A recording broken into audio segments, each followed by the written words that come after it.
Voilà, nous avons créé les classes et les élèves que nous devons affecter aux classes. Donc, ne pas oublier d'affecter tous les élèves à la classe, ça c'est très important pour pouvoir faire l'évaluation, c'est la condition sine qua non.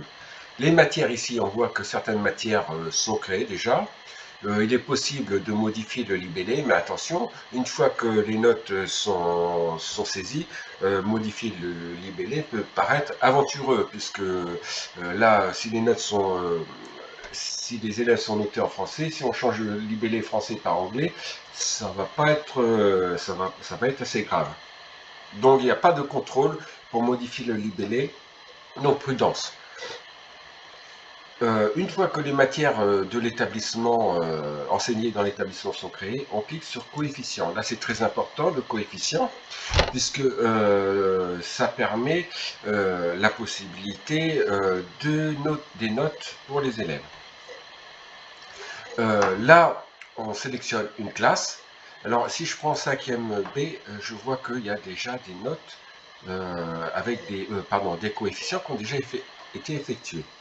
Je vais prendre par exemple la classe de 6e C, là aussi c'est fait. Bon, ben, je vais prendre la classe de TLE A4. Là, on voit que rien n'a été choisi. Donc je clique sur l'allemand, parce qu'on enseigne l'allemand dans cette classe-là.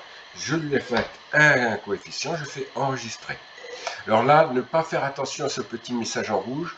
Il y a un petit, je sais pas, il y a des trucs bizarres dans l'informatique qui se passent. J'ai pas compris encore, donc ça apparaît, mais ce n'est pas important. Faut pas en tenir compte. Ça fonctionne. La preuve, on voit bien la ligne est affichée ici. Pareil, dans cette classe, on enseigne l'anglais. J'enregistre un coefficient.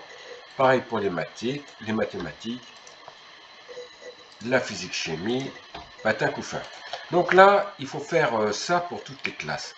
Alors, c'est un peu fastidieux parce qu'il faut remplir les matières une par une. Mais il y a la possibilité de faire des copies. Par exemple, j'ai saisi, je vais faire effacer là, c'est pas bon.